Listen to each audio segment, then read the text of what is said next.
Hey guys, it's Matt from Yuba Woodworking here, and today I have a short tutorial video. This will be on how to dry wood. So if you have ever gone out in your backyard and thought, hey, I could cut this tree down and turn it into something, there's a process beforehand. You want to make sure that the wood is completely dried because a tree, as you know, is a living organism, and there's liquid inside of it. You can't really cut it open and you don't see the water, but there is water in it. So you want to make sure that that water is almost completely evaporated before you start cutting. Otherwise, what happens is the wood expands and whatever you make ends up cracking or changing shape. So if you start with dried wood, then the wood is a lot less likely to change its shape, get ruined after you finish what you're making. So I'm going to go over 3 different ways. They can all be used in conjunction with each other. Three different ways on how to dry fresh green wood out. So that you can actually start working with it. Before I demonstrate those things, I wanted to just apologize. It's been a long time since I've made a video, and I don't know if any of you guys are teachers, but I've been teaching for several years now, and I always tell myself the summer is going to be the time I get stuff done. And then all of a sudden it's the end of August, like it is now, and none of the stuff I wanted to do has been accomplished. It always seems like the summer goes by and is busier than any other time of the year. Even though I'm not in the classroom working with students every single day, I am way busier. So a lot of my goals: get 20 videos done over the summer, get up to 100 followers. None of those things happened. I don't think I made a single video in the last month. Well, now that the school year is about to start, hopefully I can start getting back into a routine of making videos at least once a week, because there's a lot of stuff that I want to get better at, a lot of things that I want to teach you guys, and I'm sure there's a lot of things that you want to learn too. So with that in mind, see that teacher transition there? With that in mind, if there are things that you do want me to cover in future videos, please let me know. You can either email me. I'm sure you can find my email somewhere. You can comment in the video down below. There's a lot of ways to let me know what you want to learn. And if I don't know, then hey, maybe it's a time for me to learn too. All right, so I'm gonna head outside. Right now, I'm sitting in my wife's little studio. This is the Yuba Handmade office and studio right here.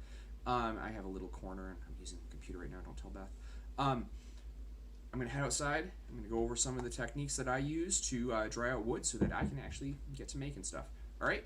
See you outside. So I wanted to go over the first of the 3 methods that I use to dry wood. Now, I like to use 2 of the 3 at any given time. If you end up using only one, the chances of something cracking go up a little bit. Use your head though, because one of these methods does involve using heat, and it's one of the methods also involves using a plastic bag. Heat and plastic bag, not a good idea, so I don't recommend blending those 2 together, but the other 2 you can blend together safely, especially if you use a safe glue. And that brings us to our first point, which is using wood glue. And here I just have some basic Elmer's wood glue. I took the cap off for what I'll be doing. So now my sister had a few trees taken down a couple weeks ago, and she asked me if I wanted any of the scraps, and me being me, I couldn't help but say, yeah, I want your scrap wood. So I brought back a carload full of cottonwood and some big ash pieces. So what I'm going to be working with right here is going to be some cottonwood. So let me angle it down a little bit so you can see what we're working with. Alright, I got a big piece of cottonwood right here. What I'm going to do is, you can see this end right here. I'm going to take the glue. Usually I would have this set down on the ground and put a whole bunch of wood glue right on it. Then I'm going to take a brush. I got a little sponge brush here. I'm just going to put it all over. Looks like I need a little bit more. That wood glue all over the end. And I'm going to end up doing this. On both ends. I want to make sure I cover the bark too. Now, you're not going to use this part, regardless of what your project is. Best case scenario, you're going to sand this part off. But you're not going to use this when you're working. So even if the glue ruins the wood a little bit, it's going to come right off when you sand it down. So don't worry about that. The point here is you want to preserve the wood. Now you're going to do that on this end, and you're going to do it on that end. And as the wood dries over time,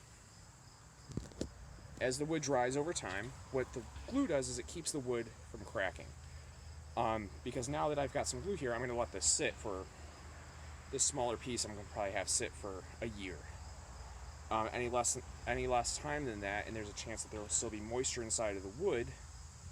And when you make something with it, hey, that wood's going to crack or change shape. And you don't want either of those things to happen. So having the glue prevents it from cracking while it sits. Once I get this glued up, it's going to sit for at least a year. The bigger pieces, sometimes you need 2 or 3 years. All right, method number 2. I call this, I'm sure it has another name, but I call this plastic bag approach. So we take the wood that we just wood glued, and you can do this on an unglued side. I like to use the glued side just because it's a double layer of protection for the wood. I'm actually not going to do it in the video because this glue is still a little bit wet, as you can see. I'm going to do it over here, and then when the glue dries, I'll switch it over. But you'll end up doing this on both ends. Once the glue's dry, just put a plastic shopping bag over. Try to keep it semi-tight. Then I put a rubber band around it.